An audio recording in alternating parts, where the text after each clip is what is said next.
Agora é lei. O governo só pode gastar dentro de um limite aprovado. Será que isso é bom ou ruim para você? O que vai mudar na sua vida? A curto, a médio e a longo prazo?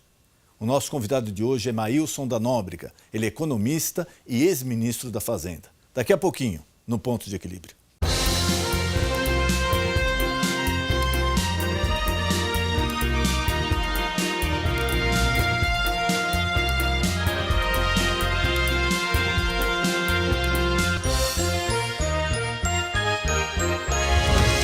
Segundo o FMI e o Banco Mundial, em termos de PIB, Produto Interno Bruto nominal, o Brasil ocupa a 7ª posição em todo o planeta, 2 trilhões 390 bilhões de dólares. Agora, quando se fala de PIB per capita, ou seja, o valor total de bens e serviços durante um ano dividido pela população de um país, nós vamos para a 70ª posição. A PEC 55, conhecida como Teto dos Gastos, tem dividido opiniões. Você é contra ou a favor do congelamento de gastos do governo?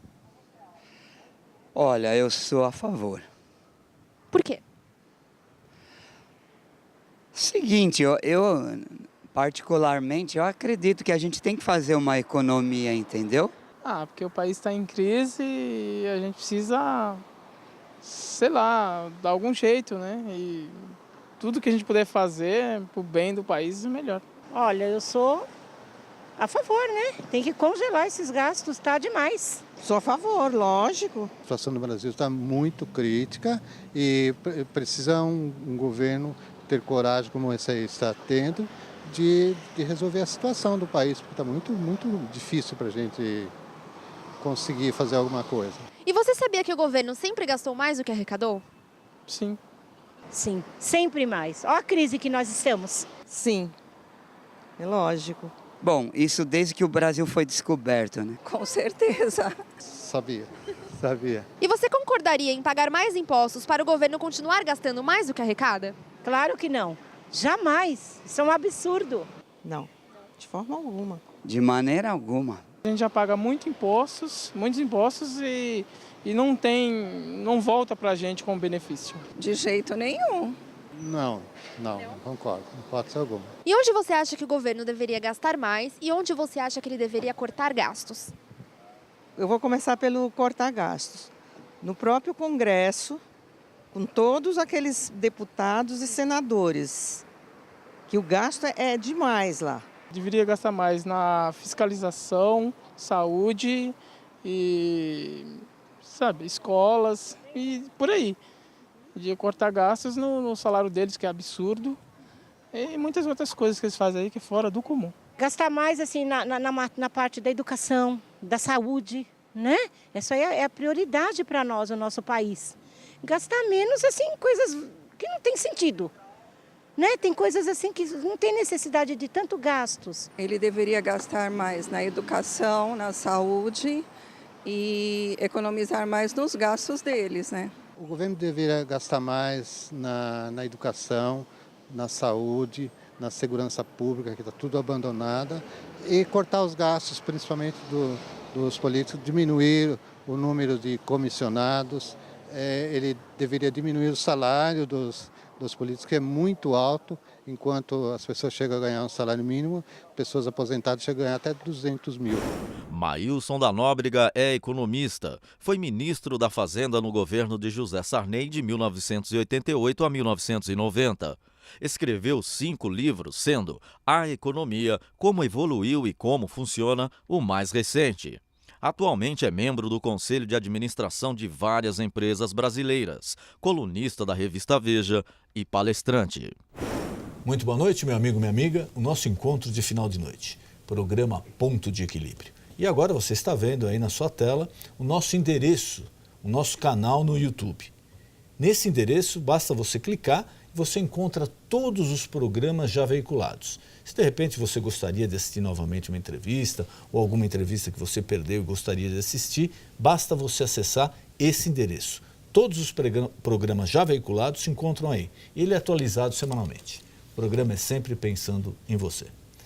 Nessa noite é com imenso prazer que nós recebemos o economista e ex-ministro da Fazenda, Maílson da Nóbrega. Ministro, Obrigado por ter aceito o convite. Prazer enorme receber o senhor aqui. Prazer é meu, Denis. Então, ministro, vamos falar um pouquinho aí, a aprovação da... Vamos falar sobre economia, lógico, tem que aproveitar que o senhor está aqui, o conhecimento, amplo conhecimento nessa área.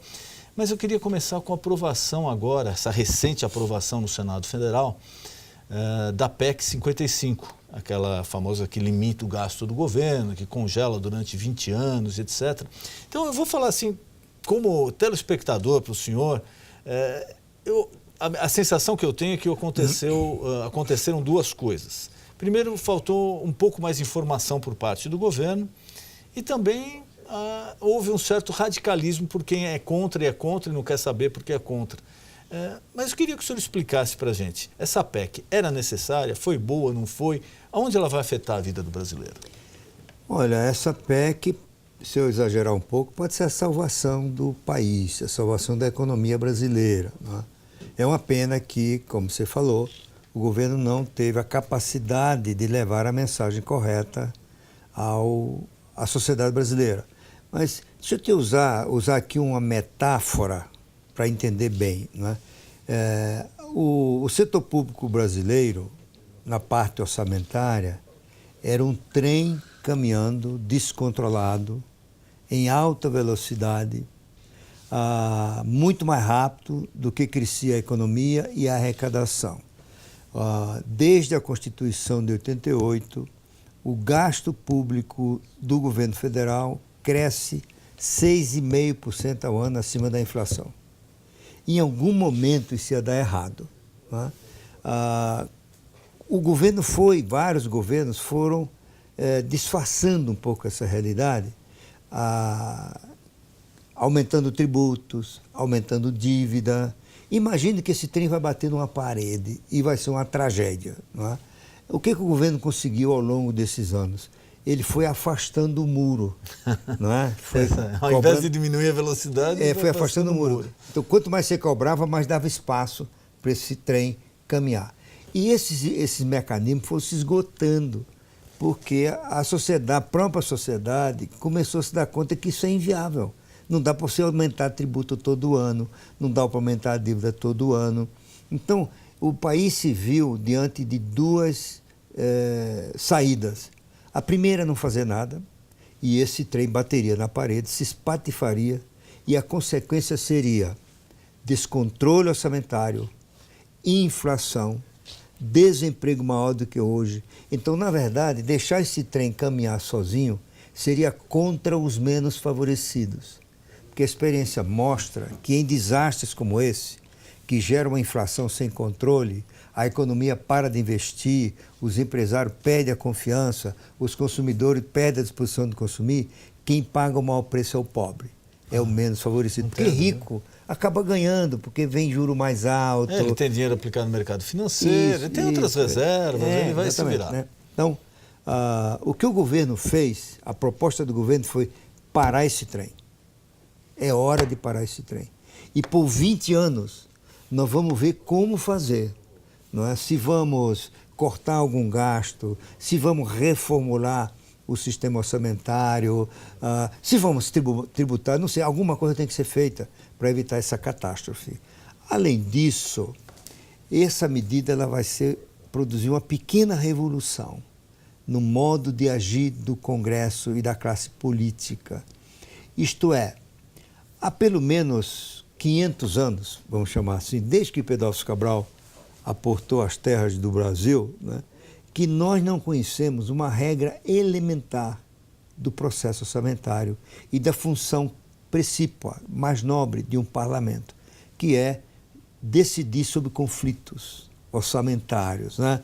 As pessoas que fazem curso de introdução à economia, na maioria dos casos, aprendem outra metáfora que diz o seguinte: você decide fazer mais manteiga ou canhão? Não é? Traduzindo, o governo deve trabalhar para se preparar para uma guerra, gastar mais com armas, forças armadas, ou deve se preparar para produzir mais alimentos, bem-estar. Né? E nessa disputa que é feita no Congresso, nos parlamentos, né, os vários grupos se entrechocam, os interesses entram em embate, e a função do parlamento é decidir o melhor. que se fez no Brasil? Aqui não se decide. O parlamento brasileiro, vamos chamar, desde a República para cá, para não chegar do descobrimento para cá, o parlamento brasileiro, diferentemente de outros parlamentos, ele foi fugindo desse conflito de forma mais conveniente para ele, fugindo de sua responsabilidade essencial. Como é que eu faço? Eu digo o seguinte, olha, eu não quero decidir sobre educação, eu não quero entrar, meter a mão nesse vespeiro. Eu decido que 18% dos recursos federais, dos tributos federais e 25% dos impostos federais, municipais, estaduais e municipais têm que ser aplicados em educação. Para sempre. Eu nunca mais vou decidir sobre isso. Aí eu decido que 15% dos recursos têm que ser aplicados em saúde. Eu nunca mais decido sobre isso. Aí eu decido conceder aposentadoria para todo mundo sem contribuir. Eu nunca mais decido sobre isso. Aí você vai, eu dou... Como se tudo fosse estático. Estático. Né? E aí o que acontece? Hoje 90% do orçamento já tem destinação predeterminada. O parlamento decide só 10%. A manobra é muito pequena. Pequena. E suponha daqui a 50 anos, será que a prioridade vai ser a educação? Será que não será uma prioridade para a velhice? Certo? E as prioridades elas têm que ser decididas ano a ano. Deixa eu te dizer outra coisa interessante. No hemisfério norte, Europa, Estados Unidos, o ano fiscal é diferente do hemisfério sul. Aqui o ano fiscal começa em 1º de janeiro e termina em 31 de dezembro. Lá começa em maio ou junho, e maio ou junho do ano seguinte. Por que será? Por uma razão. É porque quando o parlamento aprova o orçamento, ele terá cumprido a sua função mais nobre, e aí ele entra em recesso. E por conveniência, os parlamentares decidiram que o recesso se dá no verão. Tá certo? Então eles saem de férias no verão. Por que no Brasil é de 1º de dezembro? Desculpa, 1º de janeiro, porque 1º de janeiro é verão, certo? Para te dar uma ideia da importância do parlamento. Então agora o Congresso vai ter que decidir, não tem como saída. E mais, o regime militar proibiu o Congresso de decidir sobre o orçamento. É proibido emendar o orçamento, porque eles fizeram tanta bagunça que os militares foram autoritariamente, vocês não participam, ou aceita ou rejeita o orçamento, só tem essas duas decisões. Claro, eles aceitavam, certo? Aí veio a democracia e disse, não, a função do Congresso é decidir sobre o orçamento. Então, os parlamentares voltam a ter a capacidade de emendar o orçamento. Mas, isso foi uma regra colocada pelo então deputado José Serra.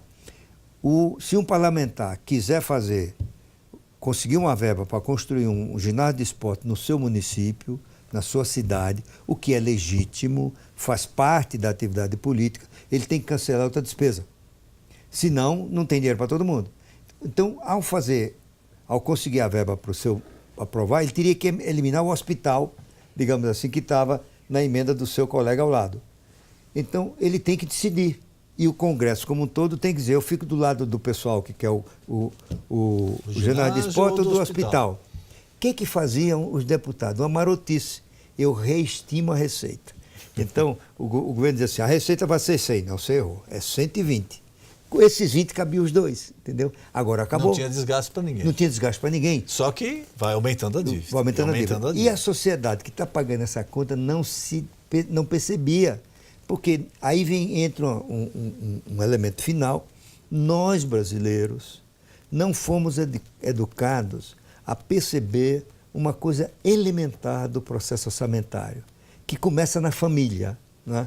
Uma família, um indivíduo, eu e você, não podemos gastar mais do que a soma, do que você ganha como salário e de quanto você pode se endividar.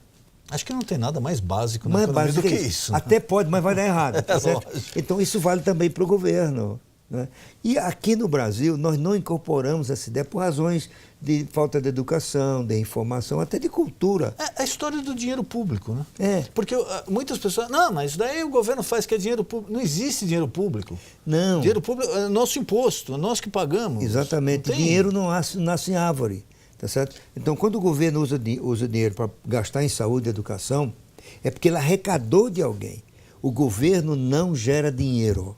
O governo gerencia e estabelece prioridades para a aplicação do dinheiro que ele tira do contribuinte. E é interessante, proporcionalmente mais até dos mais pobres, né? Então, aqui no Brasil, as pessoas não têm essa noção, ou grande parte não tem, ou não quer ter. Aí o que fizeram?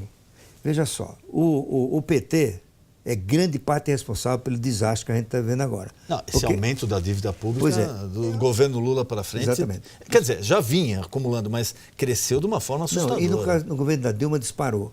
Então, eles causaram a tragédia, nos colocaram nessa situação, o país está com 12 milhões de desempregados, a expectativa de crescimento do país estão cada vez menos favoráveis. Não é? Nós vamos lutar muito para sair dessa situação. E uma medida como essa, que põe um fim ao gasto, ao crescimento, melhor dizendo, né? O próprio PT está usando isso para tripudiar, né? E criticar o governo e mobilizar a opinião pública contra uma medida que é para consertar os desastres que ele provocou, se você entendeu o que eu quero dizer. Né? É do cinismo. Foi necessário esse remédio amargo, porque a dívida estava incontrolável. Novamente, e se não fizer isso, o trem bate na parede e o pobre vai pagar a conta maior. Mas quando as pessoas dizem assim, vai faltar dinheiro para a saúde, escuta, digamos que vai faltar. A ideia de que não vai faltar é a ideia de que não tem limite.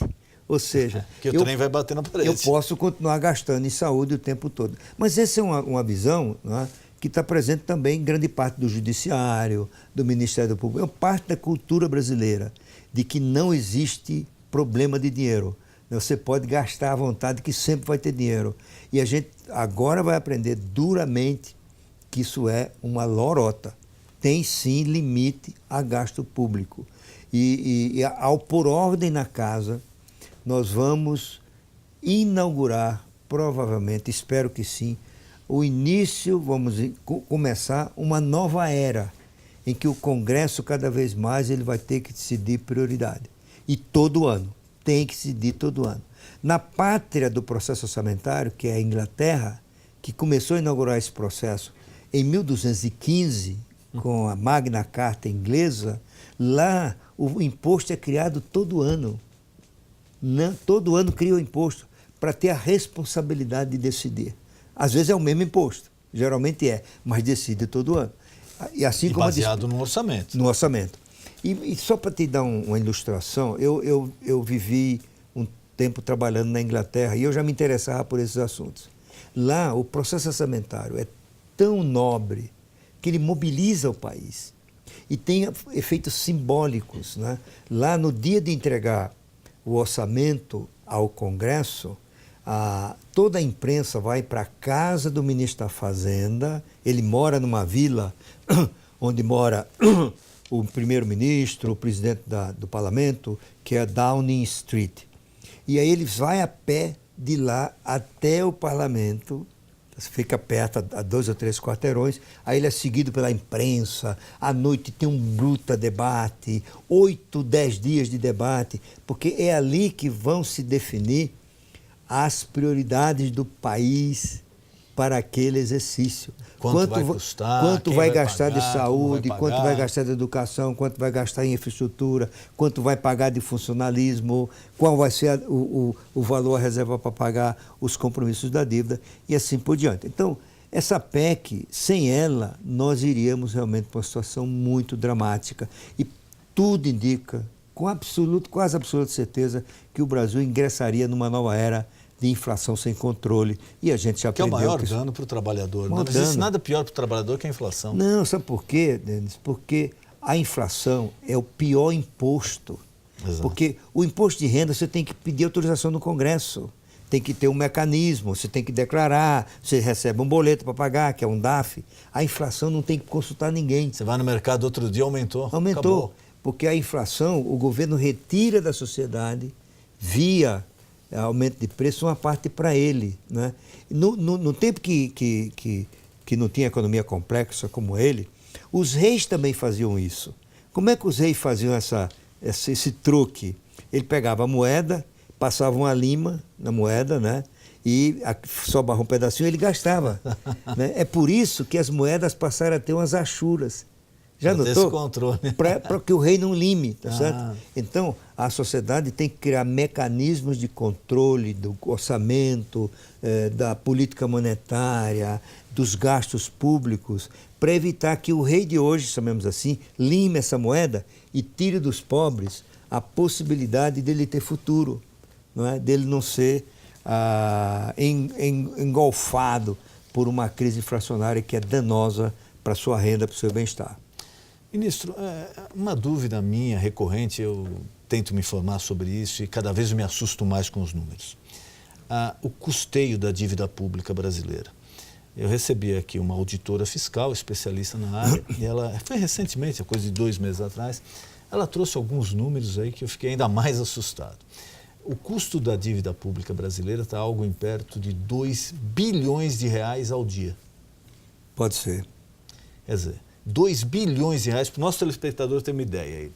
Todo esse escândalo envolvendo aí a construção do Itaquerão, Odebrecht, tudo, o estádio custou 1 bilhão e 200, 1 bilhão e 300, quer dizer, nós estamos falando algo perto de 2 estádios desse por dia que nós pagamos, nós contribuintes pagamos, só para administrar a dívida pública.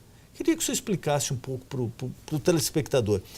É necessário se manter esse nível? Qual o risco de se diminuir isso? O que dá para fazer? Porque é muito dinheiro. Olha, eu acho que o número não é exatamente isso, mas é perto disso. Mas vamos começar pelo começo, digamos assim, né? O que é a dívida pública?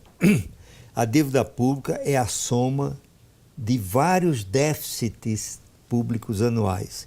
O governo arrecada 100 e gasta 120, porque tem pressão para abrir mais universidade, tem pressão para dar mais Bolsa Família, tem pressão para mais cargo público, tem pressão para construir estrada, construir mais hospitais, etc., né? E o governo opta por fazer tudo isso e ele pega, arrecada 100 e gasta 120, ele toma 20 emprestado. A soma desses vários 20, 30, 40, vai dar a dívida pública de hoje, que deve dar aí por volta de mais de 4 trilhões de reais. Nós estamos somando aí décadas e décadas de déficit. De acúmulos de dívida. Muito bem. O que ela está falando é quanto paga de juros para isso. Exato. Então, hoje a taxa de juros está em 13,5%. Digamos que a dívida seja de 4 trilhões, nós estamos ainda em quase 600 bilhões. É isso mesmo. Certo, além disso, você tem que entender para que serve a taxa de juros. A taxa de juros, na moderna formulação e execução de política monetária, ela tem a função de controlar a inflação. Como ela faz isso? A decisão ela se transmite pelo sistema financeiro, não é? Então, a taxa de juros vai ser 13,5%, aí tem mais imposto, aí tem mais o lucro do banco, tem mais o custo, vai, sei lá, 50, 60 lá na ponta, não é? E aí, quando a taxa de juros aumenta, as pessoas consomem menos, porque o endividamento fica mais caro.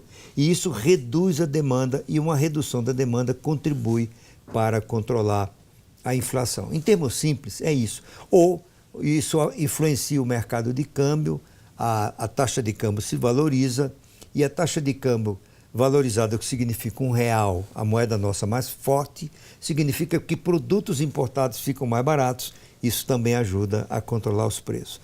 Então, a política monetária tem uma função também nobre de assegurar estabilidade da inflação a nível baixo ou ajudar a controlar a inflação, porque ela é o pior imposto contra os pobres, como a gente acabou de dizer. Tá certo?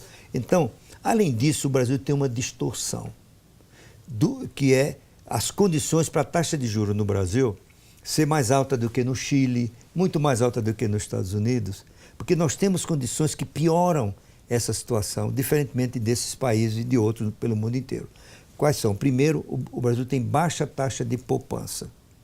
Então, a China, por exemplo, poupa 45%, 50% do PIB. O Brasil está poupando 14% só. A China poupa quase metade do PIB? Quase metade do PIB. A Coreia do Sul poupa 35%, o Chile 20% e pouco, né? O Brasil está lá embaixo, 14%. Então, como a oferta de poupança é pequena, a demanda é mais alta, isso influencia a taxa de juros. Além disso, a taxa de juros no Brasil se transmite para apenas metade do sistema financeiro. A outra metade é insensível a isso. Por quê? Porque a taxa de juros já é fixada. Então, as operações do BNDES, qualquer que seja a taxa de juros fixada pelo BNDES, pelo Banco Central, a Selic, a do BNDES não se altera. Os empréstimos para certas áreas da agricultura, os empréstimos para a habitação, metade. O que significa, deixa eu usar outra metáfora aqui, imagina uma bomba d'água que tem que empurrar água por numa caixa d'água lá em cima e tem 2 tubos e um está entupido, que é esse do crédito que não se altera independentemente da decisão do Banco Central. Então a força da bomba tem que ser o dobro para mandar tudo por um canal só, o mesmo volume de água. Não é? Então, o que significa que a taxa de juros no Brasil poderia ser a metade do que é. Aí você diz, qual é a solução? Tem 2 soluções. Uma é, vamos atacar esses problemas, vamos descontentar um bocado de gente, vamos fazer reforma, vamos cortar gasto, vamos aumentar a taxa de poupança e vamos fazer com que todo o crédito seja influenciado. E não como é hoje, uma parte, como disse o presidente do Banco Central, uma parte paga meia entrada. Como uma parte paga meia entrada, a outra tem que pagar o dobro. Tem que pagar o dobro. É assim no cinema, tá sendo? Porque o volume tem que atingir. Exatamente. Então, no teatro, essa história da meia entrada é uma ilusão, tá certo? Então, veja, é um pouco de demagogia. Não existe almoço de graça. Não, e só tem isso no Brasil, sabia? Meia entrada é típico do Brasil. Quando você vai num cinema mais barato nos Estados Unidos, porque foi uma promoção de uma empresa. Ou aquele dia. Aquele dia, exatamente. Então, veja, essa é uma saída. A outra é a mais simples, que provavelmente é a preferida de muita gente que não conhece isso. Não paga.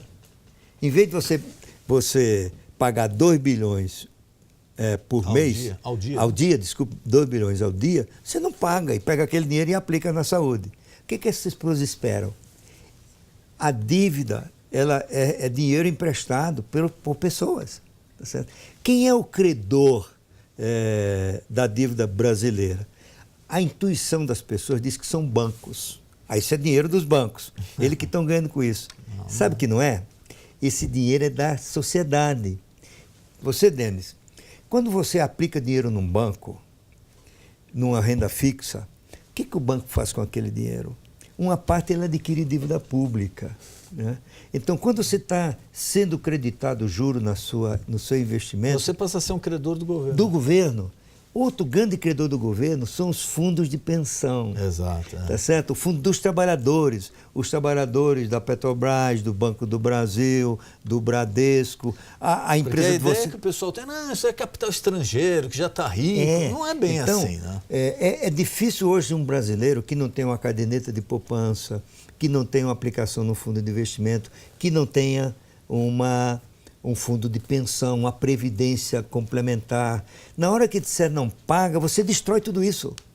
E aí, vamos dizer assim, quem no futuro vai emprestar dinheiro a este país que não paga a sua dívida? Ele perde a confiança, o estrangeiro não aplica mais aqui, o Brasil entra em colapso. E quantos anos vai levar para o Brasil um dia voltar a ter um tesouro com capacidade de tomar emprestado? E a experiência mundial mostra que os governos precisam tomar emprestado. Por exemplo, você arrecadar 100 e aplicar 120 não é necessariamente ruim.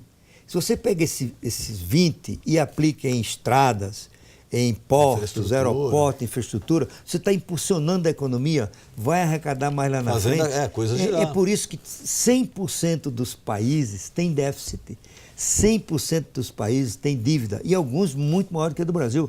Por exemplo, o Japão, a dívida do Japão proporcionalmente é 3 vezes a brasileira. E lá não tem ninguém fazendo essa conta. Entendeu? Porque existe um investimento. Porque existe investimento, porque as pessoas entendem o processo e porque lá não tem essa distorção que tem aqui. Esse é um risco que o Brasil corre, né? É que a mistura de ignorância, a mistura de desinformação pode levar o país a uma catástrofe. Eu vi lá agora os líderes da CUT, da Força Sindical, dizer o seguinte: não tem que fazer reforma da Previdência, não é?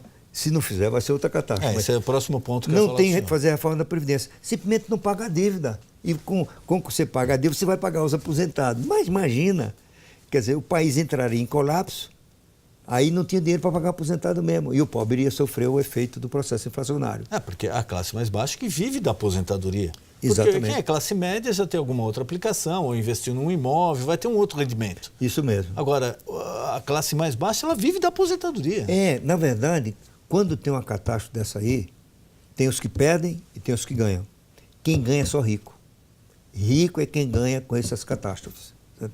Porque ele tem dinheiro para aplicar, porque a empresa despenca, porque o valor do imóvel despenca e ele tem dinheiro para comprar. Ele compra e deixa e fala, uma hora vai aumentar, Exatamente. uma hora volta ao normal. Agora, para quem vive do salário, a inflação é o grande vilão, vilã, né? Porque, como o senhor falou, é imposto incontrolável. O camarada vai no dia seguinte no mercado, aumentou o preço. E ele vai fazer o quê? Ele vai reclamar com quem? Exatamente.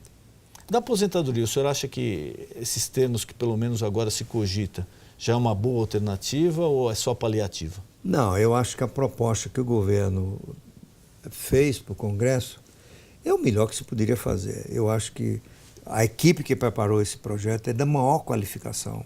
São pessoas que estudaram isso profundamente. Todos têm curso superior, têm doutorado, escreveram livros sobre isso, conhecem, não é? E atacaram os principais pontos do problema. Não é? A primeira, a idade mínima. A idade mínima de aposentadoria só não existe em meia dúzia de países. O resto existe. O Brasil, Equador, Egito e alguns países da África são os únicos no mundo em que você se aposenta por contribuição e não por idade, não é? Em alguns países a idade já está em 67 anos. Outra coisa que tem muita gente contra, o Paulinho da Força, não é? Por seus interesses eleitorais, ele sabe disso, mas ele é tão demagogo que ele está dizendo, nós somos contra, porque isso vai prejudicar o trabalhador. Não vai prejudicar o trabalhador. Prejudicar o trabalhador é não fazer. E as pessoas estão usando a seguinte informação. Olha, estão dizendo que é 65 anos para se aposentar, mas a expectativa de vida é 65, 70 anos nas regiões mais pobres, significa que as pessoas vão morrer antes de se aposentar. Qual é a falácia dessa argumentação desonesta? Né? Eu diria, em alguns casos, até imbecil. As pessoas estão comparando banana com laranja. Quando fala em tempo de aposentadoria, o relevante, o que tem que se levar em conta é a idade, a expectativa de vida pós-aposentadoria. Quantos anos você vive depois de aposentado? E não a expectativa de vida ao nascer. Porque a expectativa de vida ao nascer... Muda muito, até a pessoa se aposentar. Exatamente. Lógico. As pessoas morrem antes. É uma média, entendeu? No Brasil, as pessoas vivem 19 a 21 anos depois de se aposentarem. A expectativa de vida pós-aposentadoria no Brasil é semelhante à da Bélgica. E quando o sistema foi feito, não era assim, as pessoas não viviam tanto. Não, há 50 anos atrás, a expectativa de vida brasileira era 50 anos, 55. Escuta, deixa eu dar um exemplo dramático que não é irreal. Tem vários casos de professora, porque a professora ela se aposenta 10 anos antes, porque ela ganha 5 porque é mulher e ganha 5 porque é professora. Então, suponha, a professora entrou com 20 anos para ensinar. Com 45 anos se aposenta. E ela vai viver até os 80, 90. Então, ela vai ganhar uma aposentadoria por 40 anos que é 10, 12 vezes o que ela contribuía. Certo? Isso não fecha a conta. Não fecha a conta. Por outro lado, o Brasil, como ninguém nunca ligou para essas coisas, porque ninguém faz conta aqui no Brasil, poucos fazem conta, não é? Existe um conceito que é taxa de reposição. Quanto você ganha depois de aposentado, considerado um teto? O teto no Brasil é 5 mil e pouco, né? Quanto ganha depois disso? No mundo, esse número varia de 50, 50 e pouco por cento. Alguns países é 60%, a Coreia do Sul é 45%, ou seja, depois que se aposenta, você vive só ganha 45, 50, 60% você ganhava. Não é? E isso tem uma lógica, porque depois que você se aposenta, você não tem mais que usar terno, gravata, não tem que mais ir para o trabalho, tá certo? Em tese, os custos diminuem. Os custos diminuem, né? No Brasil, isso acontece 80%. Nós somos um país relativamente pobre, com gastos previdenciários e proporção de taxa de reposição maior do que os países mais ricos do mundo. Principalmente para as aposentadorias especiais. Exatamente, Então, sem contar funcionário público. Né? Aí isso é um buraco tem hoje, enorme, né? Não, algumas distorções. Eu escrevi um artigo sobre isso na revista Veja, né, que é negócio de direito adquirido, é privilégio adquirido. Eu escrevi que tem na Justiça da Bahia, tem um atendente de recepção que tem um salário de 5.900, já é um exagero. E ela se aposentou com 28 mil reais. A quantidade de desembargadores, juízes, procuradores ganhando 100, 150 mil reais por mês, isso... Aposentados. 98% dos juízes e procuradores do Estado do Rio ganham acima do teto. Ganham mais do que juiz do Supremo. Isso também não... Por que eles chegam a isso? Por uma série de jeitinhos, tá certo? Porque você foi ser secretário disso. Acúmulos de direitos, benefícios. Tudo é ajeitado, interpretação criativa da lei.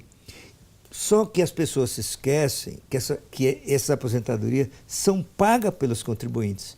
E os pobres pagam relativamente mais. É justo que alguém que ganha o salário mínimo dê uma contribuição para pagar 100 mil reais por mês de aposentadoria. Não, é um absurdo. Certo? Então essas coisas têm que acabar. Mesmo nos militares. Militares, mesma coisa. Eles têm que estar nesse jogo. É porque eles têm benefícios adicionais. Essa história da filha do militar que não se casa, exato, ela herda para a vida toda. Às vezes ela já existe uma relação de fato, então, mas ela não formaliza. Isso quando o Brasil tinha pouca gente, relativamente, no setor público, e a conta era pequena, dava para disfarçar. A conta foi crescendo, foi crescendo. Não dá mais. Agora não dá mais. Este ano, o Brasil vai ter, só no INSS, 170 bilhões de reais de déficit de caixa. E no setor público, mais uns 150. Agora, tem gente que vai para a demagogia.